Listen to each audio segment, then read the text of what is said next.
Hello everyone, welcome to law learning school. आज की video में हम डिस्कस करेंगे यूजीसी नेट लॉ पेपर 2 का कंप्लीट सिलेबस।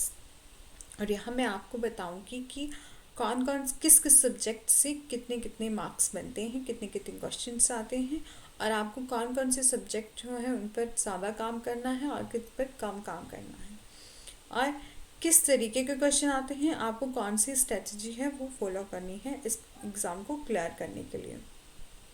ओके। तो सबसे पहले हम बात करते हैं कि यूजीसी नेट में 300 मार्क्स के का पेपर होते हैं, पेपर 1 और पेपर 2 दोनों को मिलाकर 200 मार्क्स का पेपर 2 आता है और 100 मार्क्स का पेपर 1 मीन हर एक क्वेश्चन के 2 मार्क्स होते हैं। ओके। तो पेपर 1 में क्या है, 50 क्वेश्चन आते हैं 100 मार्क्स के, ठीक है। और पेपर 2 में 200 मार्क्स के 100 क्वेश्चन आते हैं, मीन हर एक क्वेश्चन का के 2 मार्क्स होते हैं, ठीक है। और यहाँ पर कोई नेगेटिव मार्किंग नहीं होती। यदि आपको क्वेश्चन नहीं भी आता है तब भी आपको है वो अपना गेस लगा के क्वेश्चन को टिक कर सकते हैं, लेकिन उसमें कोई नेगेटिव मार्किंग नहीं होती और हर एक करेक्ट आंसर के 2 मार्क्स मिलते हैं, ठीक है। और नेगेटिव मार्किंग नहीं होती, फिर भी ये पेपर जो है उसका कंपटीशन बहुत ज़्यादा होता है। हर साल जो होता है कि 6 परसेंटाइल के बच्चे ही जो है वो यूजीसी नेट जो है वो क्लियर करते हैं। टॉप के 6% जो होंगे वो यूजीसी नेट करेंगे, और टॉप के वो 2% या 1% जो होते हैं वो ही जेआरएफ क्वालिफाई करते हैं। यदि आपको जेआरएफ चाहिए या नेट चाहिए तो आपको स्मार्ट स्ट्रैटेजी है वो फॉलो करनी पड़ेगी इस एग्ज़ाम को क्लियर करने के लिए। कंपटीशन थोड़ा हाई होता है, अदरवाइज पेपर अच्छा होता है, बहुत ज़्यादा टफ नहीं होता। मतलब इतना टफ नहीं होता कि आपको कहीं बड़े बड़े इंस्टीट्यूट्स में से कोचिंग लेनी पड़े। आप सेल्फ स्टडी से भी इस पेपर को आसानी से क्लियर कर सकते हैं, बट आपको थोड़ी सी अपने आप पर मेहनत करनी पड़ेगी। यदि आप लॉ कॉलेज में जब आपने स्टडी करा है तो आपने बहुत अच्छे से पढ़ा है, तो आपको थोड़े से कम मेहनत करनी पड़ेगी। यदि आपने लॉ कॉलेज में कम पढ़ा है, मतलब ऐसे ही पेपर पास ही किए हैं, तो आपको बहुत ज़्यादा मेहनत करने की ज़रूरत है इस पेपर को क्लियर करने के लिए, ठीक है। और बात कर लेते हैं पेपर 2 की। तो एक तो सेक्शन वाइज क्वेश्चन आते हैं, आपको सेक्शन नंबर जिस सब्जेक्ट में इम्पॉर्टेंट सब्जेक्ट सेक्शन होंगे उसको याद करना पड़ेगा, और कुछ इलस्ट्रेशन और सिचुएशन बेस्ड क्वेश्चन आते हैं, ठीक है। और डेफिनेशंस भी पूछी जाती हैं, और सबसे इम्पॉर्टेंट क्या है, जजमेंट।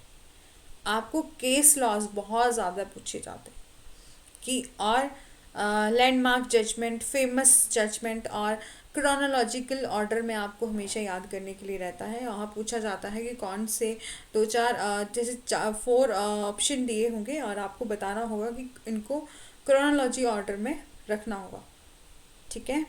और सबसे पहले बात आती है कि आपको किस तरीके से प्रिपेयर करना है। तो एनालाइज करना है आपको प्रीवियस ईयर क्वेश्चन पेपर, और कोई भी एक बुक है, चाहे वो पेपर 1 की हो, पेपर 2 की हो, आपको एक बुक फॉलो करनी पड़ेगी। पेपर 1 के लिए आप केवीएस मदान की बुक भी ले सकते हैं, और यूजीसी नेट अरिहंत पब्लिकेशन की भी ले सकते हैं। बहुत ही इजी तरीके से इन दोनों बुक्स में बताया गया है, काफ़ी अच्छी हैं, काफ़ी इजी है इनको पढ़ना। और मैं फिर से बोल रही हूँ, इतना ज़्यादा टफ नहीं होता है पेपर कि आपको किसी कोचिंग इंस्टीट्यूट में जाना पड़े।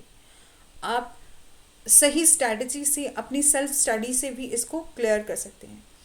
एक तो हो गया कि आपको प्रीवियस ईयर क्वेश्चन पेपर जो है वो एनालिसिस करने पड़ेंगे, एमसीक्यूज लगाने पड़ेंगे, और जो है आपको ये देखना पड़ेगा कि किस किस सब्जेक्ट में से कौन कौन सी यूनिट से हैं जो ज़्यादा क्वेश्चन पूछे जाते हैं और कौन सी यूनिट से कम पूछे जाते हैं, और किस टाइप के क्वेश्चन पूछे जाते हैं, ये आपको देखना पड़ेगा। और ये देखना पड़ेगा कि कौन कौन से जो इस सिलेबस का जो कौन कौन सा पार्ट है, किस किस सब्जेक्ट के जो क्वेश्चन है वो कम पूछे जाते हैं। आपको ये स्ट्रैटेजी है वो फॉलो करनी पड़ेगी, तभी वो ये पेपर जो है आसानी से क्लियर हो सकता है। ठीक है, सबसे पहले हम इस आज की हम वीडियो में हम सिर्फ पेपर 2 लॉ को ही के सिलेबस को ही डिस्कस करेंगे। पेपर 1 के सिलेबस को मैं नेक्स्ट वीडियो में कवर करवाऊंगी।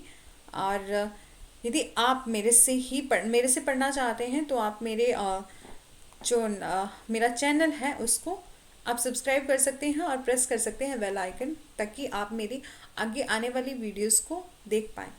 क्योंकि मैं यहाँ पर इस प्लेटफॉर्म पर आपको पेपर 1 और पेपर 2 दोनों को ही कवर करवाऊंगी। हर एक टॉपिक पर आपको वीडियो मिल जाएगी।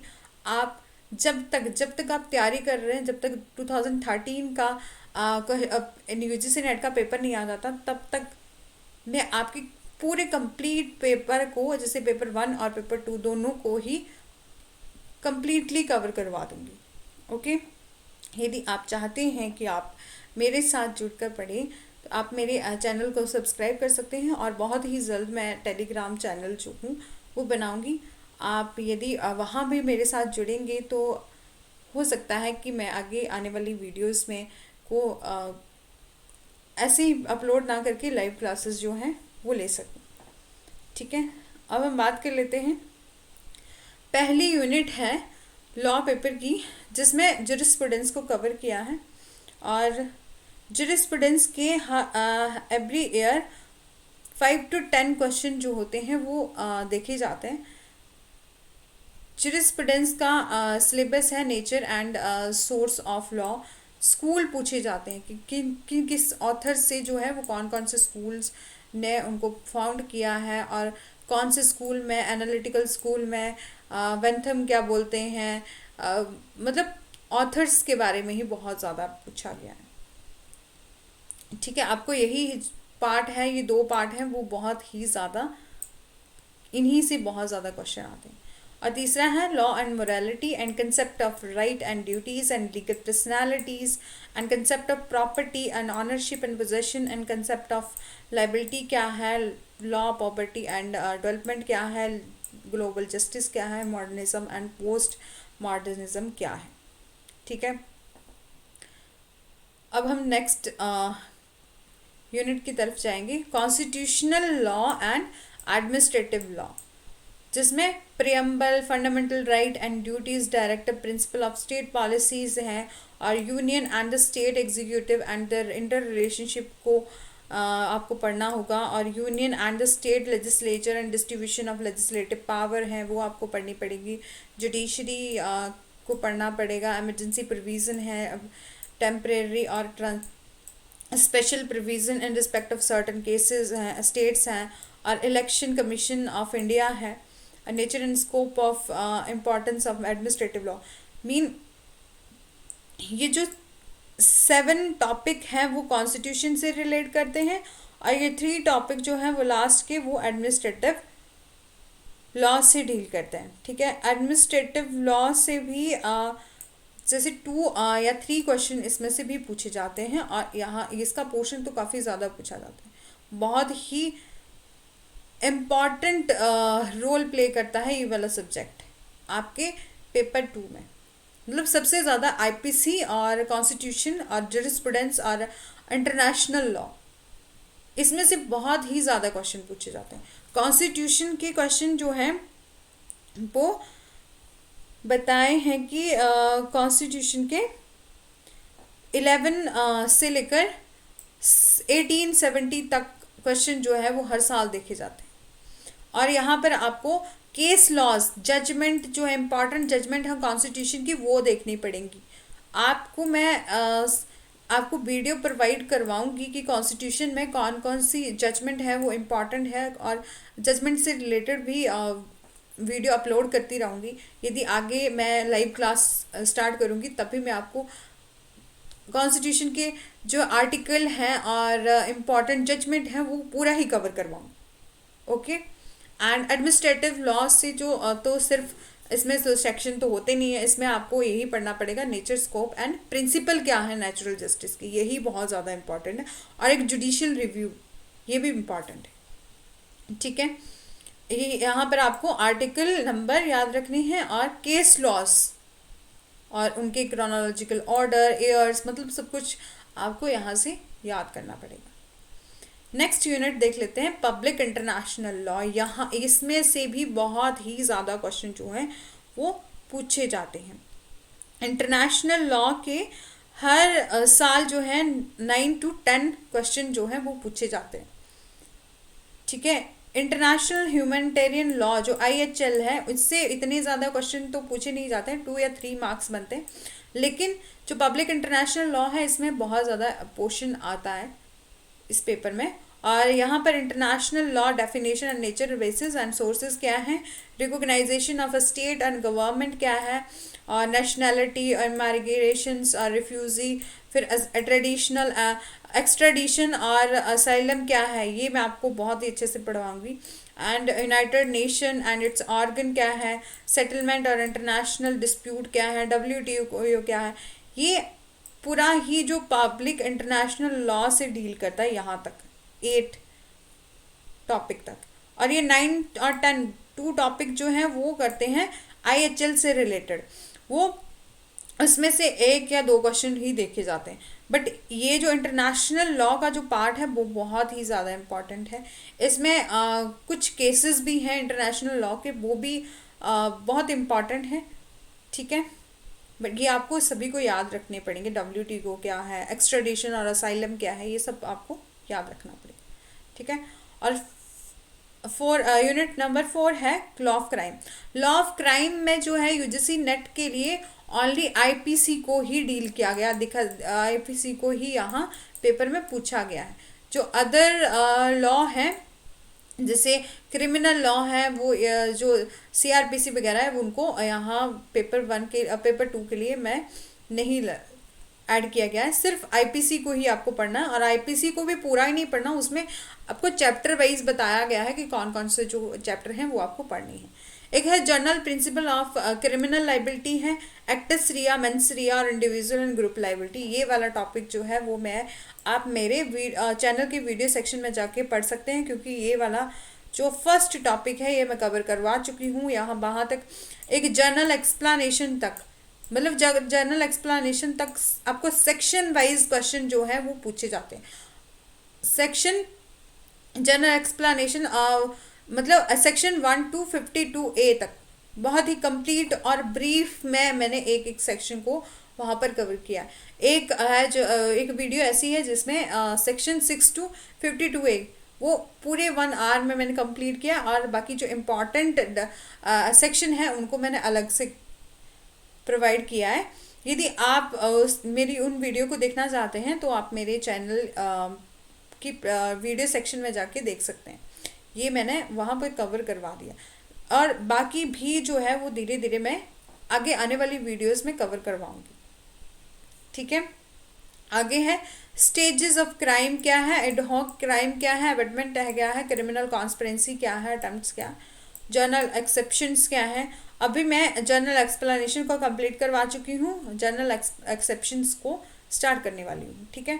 और यदि जब मेरा IPC जो है उसी के साथ साथ मैं एडमिनिस्ट्रेटिव लॉ और अदर लॉ को भी लेके चलूँगी। ठीक है। और फिर नेक्स्ट है ऑफेंस अगेंस्ट ह्यूमन बॉडी क्या है, offences against state and terrorism क्या है, ऑफेंस अगेंस्ट प्रॉपर्टी क्या है, offence against women and children क्या है, ड्रग ट्रैफिकिंग और काउंटरफिटिंग क्या है, पब्लिक ट्रैंक्विलिटी क्या है, और पनिशमेंट क्या है, थ्योरीज क्या है और काइंड क्या है। ठीक है। और compensation to victim of a crime. ठीक है। और यहाँ से जो है सेक्शन वाइज क्वेश्चन जो है वो बहुत बनते हैं, और इलिस्ट्रेशन वाइज IPC से सबसे ज़्यादा इलिस्ट्रेशन वाइज और सेक्शन वाइज क्वेश्चन बनते हैं। ठीक है। और चैप्टर यूनिट नंबर 4 है जिसमें लॉ ऑफ टॉर्ट में कंज्यूमर प्रोटेक्शन। एक तो लॉ ऑफ टॉर्ट होगा, इसमें 7 तक जो है वो ये जो टॉपिक है वो टॉर्ट से डील करेंगे, और जो 8 है वो कंज्यूमर प्रोटेक्शन से है, और 9 जो है वो मोटर व्हीकल एक्ट से है, और 10 में जो है वो कंपटीशन एक्ट दिया गया, ये भी आपको पढ़ना है। मतलब सबसे ज़्यादा जो इम्पोर्टेंट है यहाँ पर टॉर्ट है। टॉर्ट से जो हर बार जो क्वेश्चन देखे जाते हैं 3 to 5 देखे जाते हैं। लेकिन कंज्यूमर प्रोटेक्शन से एक क्वेश्चन देखा जाएगा, और क्लेम ट्रिब्यूनल से भी एक या दो क्वेश्चन बनते हैं, बस इतना ही। और कंपटीशन से भी एक ही क्वेश्चन बनेगा, ठीक है। सबसे ज़्यादा इम्पॉर्टेंट है ये टॉट, ये आपको बहुत अच्छे से पढ़ना है। यहाँ पर आपको पता है कि आपको पता होगा कि ये टॉट में जो होता है वो सेक्शन नहीं होते, ये कोडिफाइड लॉ नहीं है। और इसके आपको प्रेसिडेंट बेस्ड जो है वो क्वेश्चन देखने को मिलेंगे। मीन केस लॉज वो आपको बताने पड़ेंगे, और आपको मैगजीन्स जो हैं वो बहुत ज़्यादा इम्पॉर्टेंट हैं, और कुछ इलिस्ट्रेशन बेस्ड भी क्वेश्चन होंगे वो भी आपको देखने को मिलेंगे, ठीक है। और आपको इसी स्ट्रेटजी से इसको पढ़ना है ताकि आप फर्स्ट अटेम्प्ट में ही अपने नेट और जेआरएफ जो क्लियर कर सकें, ठीक है। और कंज्यूमर प्रोटेक्शन का भी आपको सारा ही नहीं पढ़ना है, डेफिनेशन पार्ट पढ़ना है, और consumer right and redressal mechanism को पढ़ना है। और मोटर व्हीकल एक्ट में से सिर्फ 3 चैप्टर है, no fault liability, third party insurance है, क्लेम ट्रिब्यूनल है, आपको ये पढ़ना है। और कंपटीशन एक्ट है वो मैं यहाँ पर कवर करवाऊंगी, लेकिन बहुत बहुत ज़्यादा इम्पॉर्टेंट भी नहीं है, बट फिर भी हम कोई भी टॉपिक जो है वो छोड़ेंगे नहीं, हर एक टॉपिक को कवर करेंगे, ठीक है। और नेक्स्ट है यूनिट 6 में कमर्शियल लॉ, जिसमें क्या है, कॉन्ट्रैक्ट है, कॉन्ट्रैक्ट आ जाएगा पहले तो, फिर हमारा आएगा सेल ऑफ गुड्स एक्ट, और फिर आएगा पार्टनरशिप, फिर नेगोशिएबल इंस्ट्रूमेंट आएगा, कंपनी लॉ आएगा, ये सारे आएंगे। सबसे ज़्यादा इम्पॉर्टेंट पार्ट जो है वो है कॉन्ट्रैक्ट का, इसमें 4 to 5 क्वेश्चन जो है वो देखने को मिलते हैं। और जो सेल ऑफ गुड्स एक्ट है जिसमें से एक क्वेश्चन देखने को मिलेगा, एक या दो, और पार्टनरशिप में से भी एक या दो, और कंपनी लॉ में से भी एक या दो क्वेश्चन को देखने को मिलेंगे, ठीक है। इसमें भी थोड़े सेक्शन वाइज और ये बताया जाएगा कि ये ऐसे सिचुएशन बेस्ड कि यदि ऐसा होता है तो ये कौन सा कॉन्ट्रैक्ट है, यहाँ जो है वो क्या उस पर्सन को कंपनसेशन जो है वो प्रोवाइड करना पड़ेगा, मतलब उसको इलस्ट्रेशन बेस्ड क्वेश्चन आएंगे। और सबसे ज़्यादा इम्पॉर्टेंट कि केस लॉज पूछे जाते हैं बहुत ज़्यादा, इसमें से भी मैंने जो कॉन्ट्रैक्ट के हैं सेक्शन 1 to 10 उसको ब्रीफ में डिस्कस किया है, आप मेरी वीडियो में सेक्शन में जाके इसको भी आसानी से पढ़ सकते हैं, और आगे के आने वाली वीडियोस में भी मैं सारा ही कवर करवाऊंगी कॉन्ट्रैक्ट को भी। उसमें मैंने आपको जो जैसे इंट्रोडक्शन है, कौन कौन से कॉन्ट्रैक्ट है, एक वैलिड ऑफर के क्या एसेंशियल इंग्रेडिएंट है, सब कुछ कवर करवाया, आप वहाँ जाके उसको पढ़ सकते हैं, ठीक है। नेक्स्ट है यूनिट 7, जिसमें फैमिली लॉ से हमेशा ही सेक्शन वाइज क्वेश्चन पूछे जाते हैं, जिसमें हिंदू और मुस्लिम मैरिज दोनों लॉ को देखा गया है। यदि आपको सोर्सेज पढ़ने हैं तो मुस्लिम के भी पढ़ने पड़ेंगे, हिंदू लॉ के भी पढ़ने पड़ेंगे, ठीक है। और मैरिजेस है, डिसोल्यूशन है, और मैट्रिमोनियल रेमेडीज है, डाइवोर्स थ्योरी है, और changing dimensions of institution of marriage है, लिव इन रिलेशनशिप आपको पढ़ना पड़ेगा, स्त्री धन क्या है, मेंटेनेंस क्या है, डॉर क्या है, अडॉप्शन, गार्डियनशिप एंड एक्नॉलेजमेंट क्या है, सक्सेशन एंड इनहेरिटेंस क्या है, विल गिफ्ट एंड वक्फ क्या है, और यूनिफॉर्म सिविल कोड, ये आपको पढ़ना पड़ेगा। और इसमें एक तो सेक्शन वाइज क्वेश्चन बनेंगे, और हिंदू और मुस्लिम लॉ दोनों को ही आपको लेके चलना पड़ेगा, ठीक है। इसमें सबसे ज़्यादा इम्पॉर्टेंट है सोर्सेज और school of family law, Hindu के भी और मुस्लिम के भी, ठीक है। नेक्स्ट है unit 8 environment and human right law, इसमें इन्वायरमेंट से जो है वो बहुत ज़्यादा इम्पॉर्टेंट पोर्शन आता है, और ह्यूमन राइट लॉ भी इम्पॉर्टेंट ही है, इतना मतलब थोड़े बहुत क्वेश्चन जैसे जितना इन्वायरमेंट का पोर्शन बनता है उतना ही ह्यूमन राइट का बनता है, ठीक है। इसमें इन्वायरमेंट्स में आपको वैसे पूछा जाएगा कि मीनिंग क्या है इन्वायरमेंट का, पोल्यूशन क्या है, और कौन कौन से पोल्यूशन है, नॉइज पोल्यूशन क्या होता है, एयर पोल्यूशन क्या होता है।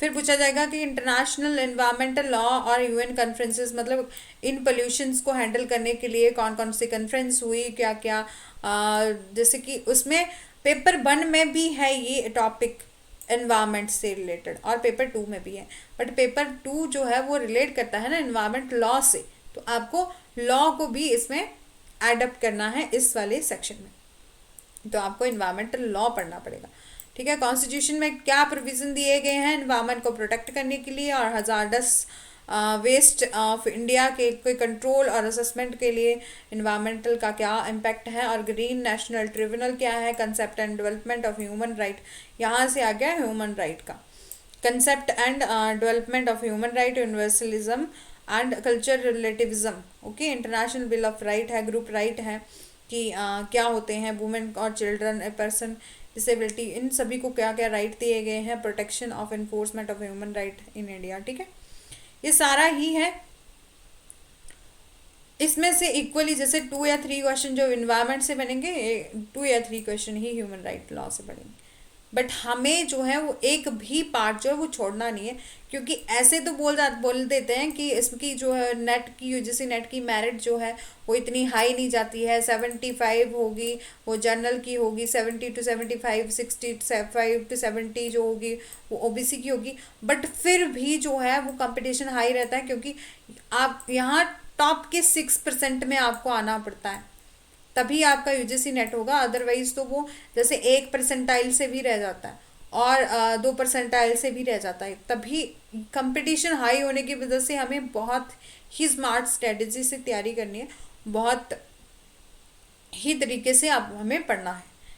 ठीक है, नेक्स्ट है intellectual property right and information technology right. Intellectual property right से काफ़ी ज़्यादा क्वेश्चन जो है वो पूछे जाते हैं, और जो इंफॉर्मेशन टेक्नोलॉजी है उसमें 2 या 3 क्वेश्चन पूछे जाते हैं, और इसमें इंटेलेक्चुअल प्रॉपर्टी में से पूछे जाते हैं 5 या 6 क्वेश्चन। ये काफ़ी ज़्यादा इंपॉर्टेंट है इंटेलेक्चुअल प्रॉपर्टी। यहाँ पर पहले हमें देखने को मिलेगा कि मीनिंग और इंटेलेक्चुअल प्रॉपर्टी क्या है, थ्योरीज क्या है इंटेलेक्चुअल प्रॉपर्टी की, क्या कन्वेंशन हुई है इंटेलेक्चुअल प्रॉपर्टी की, फिर कॉपीराइट को पढ़ेंगे, फिर लॉ ऑफ पेटेंट को पढ़ेंगे, लॉ ऑफ ट्रेडमार्क को पढ़ेंगे, और प्रोटेक्शन ऑफ जियोग्राफिकल इंडिकेशन को पढ़ेंगे, बायोडाइवर्सिटी एंड ट्रेडिशनल नॉलेज को पढ़ेंगे, और इंफॉर्मेशन टेक्नोलॉजी ऑफ लॉ पढ़ेंगे। यहाँ पर इंफॉर्मेशन टेक्नोलॉजी के हैं 2 टॉपिक, साइबर क्राइम और पेनल्टी एंड एडजुडिकेशन को पढ़ना है। ठीक है, यहाँ का भी ये वाला यूनिट भी काफ़ी ज़्यादा इम्पॉर्टेंट है। इसमें यदि आप 5 to 6 क्वेश्चन भी इंटेलेक्चुअल प्रॉपर्टी से देखे जाते हैं, 2 क्वेश्चन आपको इन्फॉर्मेशन टेक्नोलॉजी से भी आ गए, तब भी कितना ज़्यादा पोर्शन है।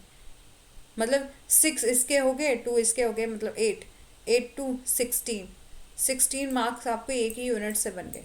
100 में से 60 मार्क्स जो है वो इसी यूनिट से कवर हो जाएंगे। इसीलिए ही हमें एक एक टॉपिक को अच्छे से पढ़ना है।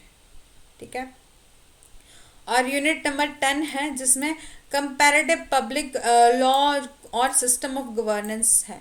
इसमें से जो है इस यूनिट में से सिर्फ 2 या 3 मार्क्स के ही क्वेश्चन आते हैं, इससे ज़्यादा क्वेश्चन नहीं आते। इसको थोड़ा सा स्किप कर सकते हैं, बट फिर भी हमें थोड़ा सा ओवरव्यू तो लेना ही है। और हम जो है यदि तैयारी करेंगे तो हम सारा ही पढ़ेंगे, किसी भी टॉपिक को नहीं छोड़ेंगे, है ना, ऐसा ही है। इसीलिए यदि आप मेरे से पढ़ना चाहते हैं तो आप मेरे चैनल को सब्सक्राइब करेंगे, बेल आइकन को प्रेस करेंगे, ताकि आप यूजीसी नेट की जर्नी को मेरे साथ आगे पढ़ सकें। ठीक है, ताकि आप जो है फर्स्ट अटेम्प्ट में ही अपने जेआरएफ और यूजीसी नेट को निकाल सकें।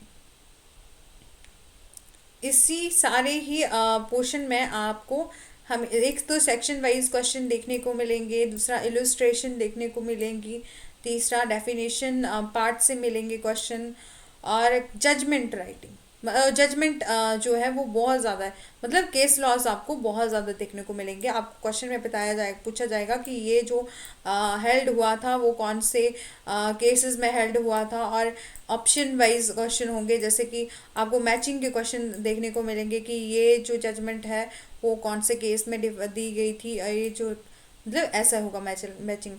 और दूसरा कि केसेस के नाम दिए गए होंगे और आपको क्रोनोलॉजिकल ऑर्डर में लिखना होगा, आपको क्रोनोलॉजिकल ऑर्डर में देखना पड़ेगा, तभी आपको ऑप्शन दिए होंगे कि B C D E, B C A D और ए, मतलब आपको कौन सा जो ऑप्शन है वो टिक करता है कि कौन सा केस जो वो पहले आया था क्रोनोलॉजिकल ऑर्डर में।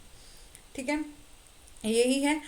और थैंक्स फॉर वॉचिंग। यदि वीडियो आपको अच्छी लगी है then do like share and subscribe. Press the bell icon.